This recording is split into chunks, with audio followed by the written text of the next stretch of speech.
和你一起终身学习，这里是逻辑思维。今天我们来讨论一个话题：如果你想在竞争中保持领先，那么请问你该怎样做才算是一个好策略？我们先来说结论啊，你只有采取那种不怕别人学的策略，才算是一个好策略。反过来啊，如果你的领先优势特别怕人家学，那不管你的领先优势有多大，这都不是一个好策略。这看法不是我的，它来自于赵廷阳先生的一本名著，叫《天下的当代性》。这本书的金牌版电子书我也给你准备好了，推荐给你。那今天呢，我们就拿国家来举例子，说说这个道理。国家之间的竞争优势，它首先体现为什么？最容易想到的当然就是军事优势，打遍天下无敌手。但是你有没有意识到一个问题，就是历史上的那些军事帝国，不管是马其顿帝国、罗马帝国，还是后来的蒙古帝国、大英帝国，只要它是靠武力建立和维持的，最后都会分崩离析。奇怪，这军事优势它为啥不能持续呢？抗战的时候啊，日本人经常在墙上写那个字嘛，武运长久。对，今天我们就要问，这武运它为什么就不能长久呢？你可能会说，那可能是因为维持军事优势的成本太高了，或者是因为军事技术的变化太快了，或者是因为和平时期军队的战斗力会衰弱啊，等等吧。那好，我们来做一个极端假设啊，假设刚才我们说的这几种情况都能避免。也就是说，一个国家的军队它一直都很有战斗力，军费一直都很充足，就算长时间不打仗，它的军队也没有丝毫松懈。那么请问，这个国家的武力优势是否能长久保持呢？赵廷阳老师的这本书《天下的当代性》，他就是站在这个前提假设下展开论证的。不好意思啊，论证的结果仍然是武力优势不能持久。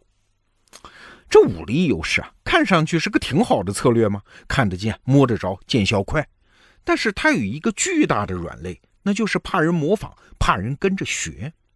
比如当年一个在非洲的英国殖民者就说，说到底我们跟当地土著比，我们的优势就是我们有机关枪，他没有啊。对，这话在19世纪说，或者在20世纪初说，他都没有问题啊。你看1893年英国殖民者用50名步兵和4挺马克沁机关枪对抗当地5000名祖鲁士兵的冲锋，机枪扫射就行了吗？一仗就干掉了当地人3000人啊，这是50对5000这个悬殊的比例。你看，这是压倒性的优势了吧？但是后来呢？就像今天，非洲的军队肯定也会使用机枪了，而且再也不会傻乎乎的跟机枪扎堆向前冲锋了。这就是武力优势的问题。对方学习了一点，你的优势就减少了一点。当然你可能会说，这没关系啊，我可以一直创新呐。机枪是不行了，我可以发明飞机啊；飞机不行了，我可以发明导弹呢，我可以一直领先啊。是的，你可以不断的往前创新，但是请注意啊，创新和学习这两种行为在速度上的表现是不一样的。创新的速度是没有任何保证的啊，快和慢那是靠天手，但是学习呢，那是很确定的，是越来越快。我举个例子，美国人当年搞出原子弹是花了7年时间，那跟在美国人后面学的苏联人呢，只用了5年时间。有人说这是因为苏联的情报工作做得好，科格勃在美国人那儿偷了大量的技术啊。对呀，偷也是学的方式之一呀。我们以前的节目就讲过，一条创新之路它被趟出来，证明这条路是通的，这本身是最难最难的。而跟在别人后面，在技术上把它给实现，其实没有那么难啊。所以苏联人的学习过程当然就快。那当年的美国人一看，既然苏联也有了核弹，那我只好继续创新啊。所以1950年的时候，美国总统杜鲁门就下令加速研制氢弹。1954年成功试爆氢弹，把著名的那个比基尼岛就给炸飞了。但是其实呢，就在前一年1953年，苏联就已经成功研制出了氢弹。当然当量不一样了，但是你看跟在后面学习的人，那确实是速度越来越快啊。所以你看，学习总比创新快。这军事优势啊，它就像是一座冰山啊，建起来很慢很慢的，冰冻3尺，非一日之寒。而画起来呢，那就像是太阳下的冰棍啊，画得快得很啊。那你可能会问了，有没有一种可能呢？一个国家它就是创新速度特别快，就是一直能比学习者超前呢？有啊，美国现在不就是这样吗？它的军事优势从二战结束已经持续至今了，到今天美国的高精尖武器仍然是层出不穷。但是请注意啊，美国它是在玩命升级武力水平，但是它不仅拉开了和其他国家的差距，它也拉开了和本国社会的差距，这个后果也很严重啊。此话怎讲？我们就来看2点。第一点，你看二战的时候，美国的武器水平其实不如德国的，但是它胜在产量大，它的工业基础雄厚。美国的工业机器一旦开动，那是源源不断，武器装备越打越多。所以那个时代的美国的武力优势，它是建立在全民参与的基础上。但是后来到越战的时候，那就不行了。在越战的战场上，美国其实真的打它并没有打输啊，但是几张新闻图片传回美国，国内的反战运动就风起云涌啊。为啥？过去总是说这是因为电视时代来了，战场图像可以传回国内了，一眼看见那么惨的战场，老百姓心理上受不了。这是表面原因，更深的原因是这一场战争和国内老百姓没有关系啊，是几个政客、将军和军工集团的游戏啊，所以战争的整体的民意基础它就不存在了。所以后来你看，美国军备的升级方向就是要尽可能少死人啊，这听起来好像挺人道，但是你想想看，它的本质是啥？本质是把军事实力建立在国民不普遍参与的基础上，是建立在脱离社会主体的基础上。那你想，这个优势当然就越来越难，成本也越来越高嘛。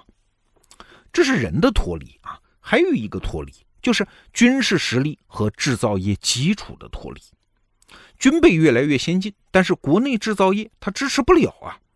美国现在制造军舰之所以造价那么高，它就是因为美国的民用造船业差不多没有了，仅有的几家造船厂就是靠造军舰活着，那能不贵吗？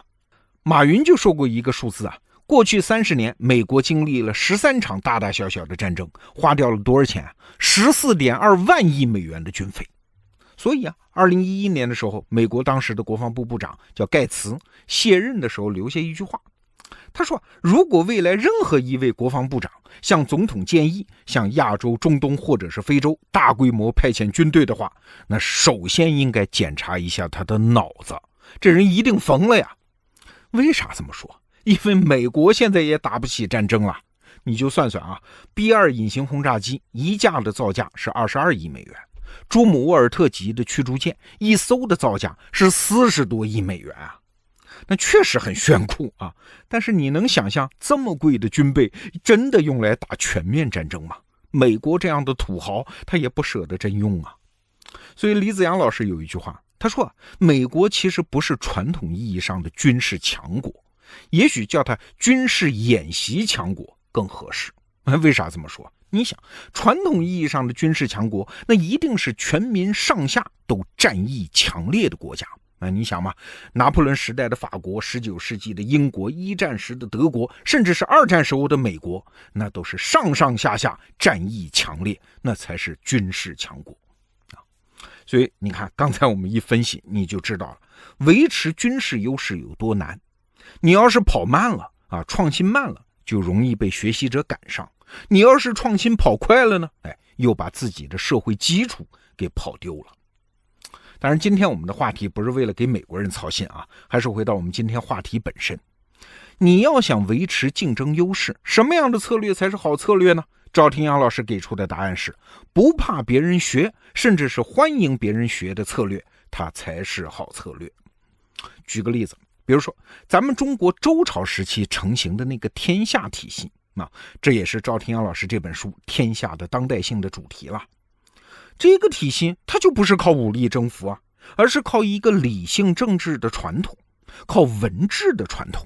在漫长的历史中，它像一个大漩涡一样，从中原起步，逐步卷入越来越多的地方，最后形成了大一统的中华帝国。这个体系的核心就是文治嘛，说的通俗一点，就是讲道理。那你看，讲道理这个策略就是我跟你讲道理，这策略怕你学吗？你越学，我的优势就越大呀。那如果你对这个话题感兴趣，你也可以出门左转啊！我建议你听听咱们逻辑思维节目的415、416和417期3期节目，它都在谈这个问题。那说到这儿，也可以为我们得到 APP 吹一句牛啊！我们不断迭代的那个品控手册，并且开放下载，欢迎所有同行来学习。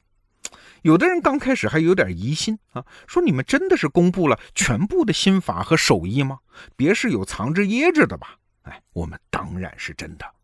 为啥？因为这就是好策略的特点啊！其他人越学，我们在这个行业里面的领先优势就越大，对行业走向的定义能力就越强。这不仅仅是因为我们有开放精神，这只是因为我们选对了竞争策略啊，仅此而已。好，今天我继续向你推荐赵天阳老师的这本书《天下的当代性》，得到 APP 为你准备了金牌版电子书。好，这个话题我们就聊到这儿，明天是周末，我们罗胖精选再见。